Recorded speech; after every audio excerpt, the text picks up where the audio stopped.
வணக்கம். பரபரப்பு மீடியா செய்திகளுக்காக நான் நிரோஷன். நேட்டோவுக்கும் ரஷ்யாவுக்கும் இடையே அதிகரித்து வரும் பதட்டங்களுக்கு மத்தியில் ரஷ்யாவும் பெலரூசும் நேற்று வெள்ளிக்கிழமை தொடங்கி ராணுவ பயிற்சிகளை நடத்தி வருகின்றன. இதில் அணு ஆயுதங்களை பயன்படுத்துவதை திட்டமிடுதல் மற்றும் பாலிஸ்டிக் ஏவுகணைகளை சோதனை செய்தல் ஆகியவை அடங்கும் என்று ரஷ்ய அரசு ஊடகம் தெரிவித்துள்ளது. புதன்கிழமை போலந்துக்குள் ஊடுருவிய பல ரஷ்ய ஆளற்ற விமானங்களை நேட்டோ கூட்டுப்படைகள் சுட்டு வீழ்த்தியதை தொடர்ந்து ஐரோப்பிய தலைவர்கள் எச்சரிக்கை விடுத்தனர். இது 2022ஆம் ஆண்டு ரஷ்யாவின் உக்ரைன் படையெடுப்புக்கு பின்னர் நேட்டோ நாட்டின் முதல் நேரடி ராணுவ நடவடிக்கை. ரஷ்யாவின் நெருங்கிய கூட்டாளியான பெலரூசுடனான தனது எல்லையை போலந்து மூடியுள்ளது. மேலும் ஐரோப்பாவின் கிழக்கு பகுதியின் பாதுகாப்பை வலுப்படுத்த நேட்டோ கிழக்கு ஐரோப்பாவில் பாதுகாப்பை அதிகரித்துள்ளது என்று பொதுச் செயலாளர் மார்க் ரூட் வெள்ளிக்கிழமை அறிவித்தார். ரஷ்யா உலகின் மிகப்பெரிய அணு ஆயுத கையிருப்பை வைத்திருக்கிறது. போலந்து வான்வெளியில் நுழைந்த ரஷ்ய ஆளற்ற விமானங்களை தொடர்ந்து நேட்டோவின் பிரிவு 4ஐ பயன்படுத்தி எவ்வாறு பதிலடி கொடுப்பது என்பது குறித்து நட்பு நாடுகளுடன் போலந்து முறையாக ஆலோசனைகளை தொடங்கியது. பல ஆண்டுகளாக பல ஐரோப்பிய நாடுகள் ரஷ்யாவின் போர் உக்ரைனுக்கு அப்பால் நீடிக்கும் என்று கூறி வருகின்றன. போலந்து வான்வெளியில் ரஷ்ய ஆளற்ற விமான ஊடுருவல் அவற்றை மேலும் தூண்டிவிட்டது. இப்போது ஐரோப்பிய ஊடகங்களில் தலைப்புச் செய்திகள் இது பற்றியதுதான். ஆளற்ற விமான சம்பவத்திற்கு முன்பு ரஷ்யா மற்றும் பெலரூசின் ராணுவ பயிற்சிகள் திட்டமிடப்பட்டன. இந்த பயிற்சிகளில் தரைவழி தாக்குதல் பயிற்சிகளுடன் நின்று விடவில்லை. கடல்சார் போர் பயிற்சிகளுக்காக ஒரு டேங்கர், ஒரு பெரிய நீர்மூழ்கி எதிர்ப்பு கப்பல், ஒரு இழுவை படகு மற்றும் ஒரு தரையிறங்கும் கப்பல் ஆகியவை ஆர்டிக் பெருங்கடலின் பகுதிகளில் நிறுத்தப்பட்டுள்ளன என்று தெரிவிக்கப்பட்டுள்ளது. இந்த பயிற்சிகள் வெள்ளிக்கிழமை முதல் செப்டம்பர் 16ஆம் தேதி வரை தொடரும்.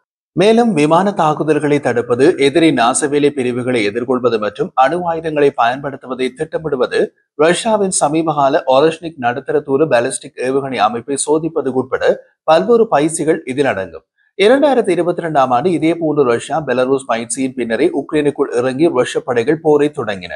அதனால் ஐரோப்பிய நாடுகள் உஷார் நிலையில் உள்ளன.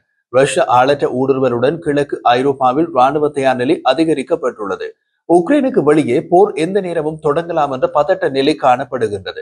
இந்த வாரம் போலந்து வான்வெளியில் ரஷ்ய ஆளற்ற விமான ஊடுருவலுக்கு பின்னர் ஐரோப்பாவின் கிழக்கு பகுதியின் பாதுகாப்பை வலுப்படுத்த நேட்டோ ஒரு முயற்சியை தொடங்கிக் உள்ளது என்று நேட்டோ பொதுச் செயலாளர் மார்க் ரூட் வெள்ளிக்கிழமை அறிவித்தார். அதற்கு கிழக்கு சென்ட்ரி என்று பெயரிடப்பட்டுள்ளது. கிழக்கு சென்ட்ரி நடவடிக்கை வரும் நாட்களில் தொடங்கும். மேலும் டென்மார்க், பிரான்ஸ், பிரிட்டன், ஜெர்மனி மற்றும் பிற நாடுகளின் பாதுகாப்பு படைகள் இதில் ஈடுபடுத்தப்படும் என்று ரூட்டே கூறினார். அவர் மேலும் கூறிய போது, புதன்கிழமை ரஷ்யாவின் ஆபத்தான மற்றும் ஏற்றுக்கொள்ள முடியாத ஆளற்ற விமான ஊடுருவல் ஒரு தற்செயல் சம்பவம் அல்ல. நமது கிழக்கு பகுதியில் ரஷ்யாவின் பொறுப்பற்ற தன்மை அடிக்கடி அதிகரித்து வருகிறது என்று ரூட்டே கூறினார். நேட்டோவின் ஐரோப்பா பிராந்திய தளபதி அமெரிக்க ஜெனரல் அலெக்சஸ் கிரீன்கெவிச், கிழக்கு சென்ட்ரி நடவடிக்கை ராணுவ தயார் நிலையை அதிகரிக்கும் விதத்தில் இருக்கும். மேம்பட்ட ராணுவ திறன்கள், ஒருங்கிணைந்த வான் மற்றும் தரை அடிப்படையிலான பாதுகாப்பு மற்றும் நேட்டோ நாடுகளிடையே அதிகரித்த உளவு தகவல் பகிர்வு ஆகியவை அடங்கும் என்றார். முழு நடவடிக்கையும் நடைமுறைக்கு வர சிறிது காலம் எடுக்கும் என்றும், ஆனால் முதல் படிகள் உடனடியாக தொடங்கும் என்றும் கிரீன்கெவிச் குறிப்பிட்டார். இந்த நடவடிக்கைக்கு முதல் கட்டத்தில் டென்மார்க்கில் இருந்து 2 F-16 விமானங்கள் மற்றும் ஒரு வான் எதிர்ப்பு போர் விமானம், பிரான்சிலிருந்து 3 ரஃபால் விமானங்கள் மற்றும் ஜெர்மனியிலிருந்து 4 ஜூரோ ஃபைட்டர்கள் ஆகியவை கிழக்கு ஐரோப்பாவில் ரஷ்யாவுக்கு அருகில் உள்ள நாடுகளுக்கு செல்கின்றன. அவை ரஷ்ய எல்லைகளுக்கு அருகே செயற்படும்.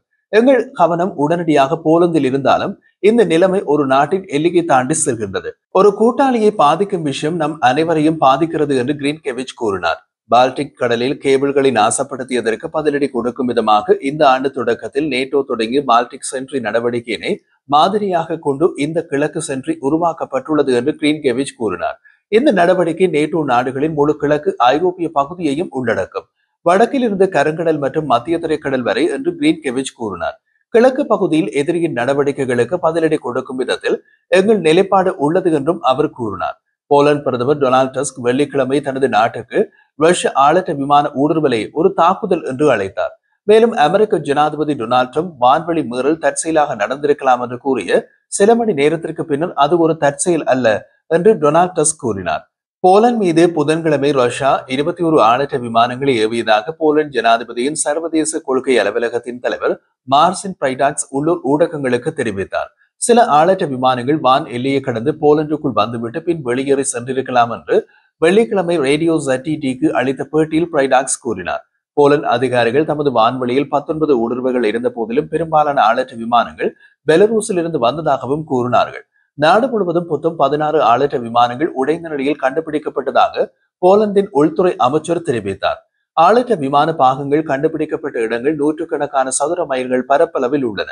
வெள்ளிக்கிழமை ஐநா பாதுகாப்பு கவுன்சில் கூட்டத்திற்கு முன்பு ரஷ்யாவின் நடவடிக்கைகள் குறித்து கடுமையான கண்டனத்தை வெளிப்படுத்தும் ஒரு அறிக்கையில் அமெரிக்காவும் பல நேட்டோ நாடுகளும் சேர்ந்து கையெழுத்திட்டன. ஐநாவுக்கான அமெரிக்க தூதர் டோரதிஷியா உக்ரைன் மீதான ரஷ்யாவின் தீவிரமான தாக்குதல்களும் போலந்து வான்வழி அத்துமீறுவதும் இந்த மோதலை முடிவுக்கு கொண்டு வருவதற்கான அமெரிக்காவின் நல்லெண்ண முயற்சிகளுக்கு மிகுந்த அவமரியாதையை காட்டுவதாக பாதுகாப்பு கவுன்சிலிடம் தெரிவித்தார். ரஷ்யாவின் ஐநா தூதர் வாசிலி நெபென்சியா போலந்து ஆதாரங்களை வழங்காமல் ரஷ்யாவை அவசரமாக குற்றம் சாட்டியதாக கூறினார். இந்த தாக்குதலில் பயன்படுத்தப்பட்ட ஆளற்ற விமானங்களின் அதிகபட்ச தூரம் 700 கிலோமீட்டர். இது போலந்து பிரதேசத்தை அவை சென்றடைவது இயலாத காரியம் என்று நெபென்சியா கூறினார். ஆனால் போலந்து, பெலரூஸ் ஆகியவை தரை எல்லைகளை பகிர்ந்து கொள்ளும் நாடுகள். அந்த விதத்தில் அதிகபட்சம் 700 கிலோமீட்டர் பறக்கக்கூடிய ஆளற்ற விமானங்களால் ஊடுருவல் செய்ய முடியும். நேட்டோ பொதுச் செயலாளர் மார்க் ரூட்டே ரஷ்ய ஊடுருவல் ஆபத்தானது மற்றும் நோக்கம் எதுவாக இருந்தாலும் ஏற்றுக்கொள்ள முடியாதது என்று கூறினார். ஊடுருவல் குறித்த நேட்டோவின் மதிப்பீடு தொடர்ந்து நடைபெற்று வருவதாக அவர் தெரிவித்தார். போலந்து வான்வழியில் நுழைந்து ரஷ்ய ஆளற்ற விமானங்களை சுட்டு வீழ்த்த நேட்டோ போர் விமானங்களை ஏவியது. வெள்ளிக்கிழமை ஐரோப்பிய தலைவர்களை விட ரஷ்யாவுடன் பேச்சுவார்த்தை நடத்துவதற்கு சில சமயங்களில் அதிக விருப்பம் கொண்டிருந்த ட்ரம்ப் ஜனாதிபதி விளாடிமிர் புட்டின் பற்றிய தனது விரக்தியை வெளிப்படுத்தினார். ரஷ்ய ஜனாதிபதி புட்டினுடனான தனது பொறுமை தீர்ந்து வருவதாக கூறினார். அவர் மேலும் கூறிய போது ரஷ்யாவுக்கு எதிராக நாங்கள் மிகவும் வலுவாக இறங்க வேண்டியிருக்கும் என்றார். நேர்காணலில் ட்ரம்ப் ஆளற்ற விமான ஊடுருவலில் புட்டினின் பங்கை சுருக்கமாக குறிப்பிட்டார். நான் யாரையும் பாதுகாக்க போவதில்லை, ஆனால் புட்டின் எப்படியும் போலந்துக்கு அருகில் இருக்கக்கூடாது. போலந்து வான்வழியில் ஆளற்ற விமானங்கள் வேண்டுமென்றே அனுப்பப்பட்டதா என்பதை நேட்டோ இன்னமும் முடிவு செய்யவில்லை என்று ரூட் பலமுறை கூறியுள்ளார். இந்த நிலைப்பாட்டை வெள்ளிக்கிழமை பிற்பகல் ஐரோப்பாவில் நேட்டோவின் உச்ச கூட்டணி தளபதி ஜெனரல் அலெக்ஸ் கிரீன்கேவிச் உடனான செய்தியாளர் மாநாட்டில் அவர் மீண்டும் தெரிவித்தார். வெளிப்படையாக நாளுக்கு நாள் எங்களுக்கு கூடுதல் உளவு தகவல்கள் கிடைக்கின்றன என்று அவர் பிரசல்ஸில் நடந்த செய்தியாளர் மாநாட்டில் கூறினார். நான் அவற்றை உங்களுடன் பகிர்ந்து கொள்ள முடியாது. உண்மை என்னவென்றால் இந்த நேரத்தில் நாங்கள் இன்னமும் மதிப்பிடுகின்றோம். எங்கள் மதிப்பீடு இன்னமும் முடிவடையவில்லை. அதன் பின்னரே பதிலடி நடவடிக்கை முடிவு செய்யப்படும் என்று ரோட் கூறினார். கிழக்கு ஐரோப்பிய நாடுகளின் தலைவர்கள் ஊடுருவல் இலக்கு வைக்கப்பட்ட ஆத்திரமூட்டல் என்பதை தவிர வேறு எதுவும் இல்லை என்ற கருத்தை நிராகரித்துள்ளனர். நேட்டோவின் பதிலடி நேரங்களையும் திறன்களையும் அளவிட ரஷ்யா விரும்பியதாக சிலர் கருத்து தெரிவித்துள்ளனர். மேலும் சிலர் ஐரோப்பிய நாடுகள் உக்ரைனுக்கு வான் பாதுகாப்புகளை அனுப்பும் விருப்பத்தை குறைக்க விரும்புவதாக கூறியுள்ளனர். அந்த ஆயுதங்கள் உள்நாட்டில் தேவைப்படும் என்று அவர்களை நினைக்க வைக்க மாஸ்கோ விரும்புகிறது என்கின்றார்கள் அவர்கள். லிதுவானியா, போலந்து மற்றும் உக்ரைன் வெளியுறவு அமைச்சர்கள் வியாழக்கிழமை ஒரு கூட்டு அறிக்கையில் இது ஒரு வேண்டுமென்றே செய்யப்பட்ட ஒருங்கிணைந்த தாக்குதல், இது ஆத்திரமூட்டல் மற்றும் பதட்டத்தை அதிகரிக்கிறது என்று தெரிவித்தனர். ரஷ்ய அதிகாரிகள் தங்கள் ஆளற்ற விமானங்கள் எதுவும் போலந்து வான்வெளியில் நுழைந்ததில்லை என்று மறுத்துள்ளனர். போலந்து புலனாய்வாளர்கள் தடயவியல் பகுப்பாய்விற்காக ஆளற்ற விமான பாகங்களை சேகரித்துள்ளனர். இந்த சம்பவம் நேட்டோவின் அனைத்து பிரதேசங்களையும் பாதுகாக்கும் திறனை நிரூபித்ததாக ரூட் உட்பட சில மேற்கத்திய தலைவர்கள் கூறியிருந்தாலும் அமெரிக்கா தலைமையிலான கூட்டணி ரஷ்யாவின் மலிவான ஆளற்ற விமானங்களை எதிர்கொள்ள போதுமான அளவு தயாராக இல்லை என்பதை இது காட்டுகிறது என்று ராணுவ ஆய்வாளர்கள் தெரிவித்தனர். ரஷ்யாவின் வெளியுறவு அமைச்சின் செய்தி தொடர்பாளர் மாரியா ஷாக்கரோவா வியாழக்கிழமை போலந்து தனது வான்வழியை ரஷ்யா மீறியதற்கான எந்த ஆதாரமும் இல்லை என்று கூறினார்.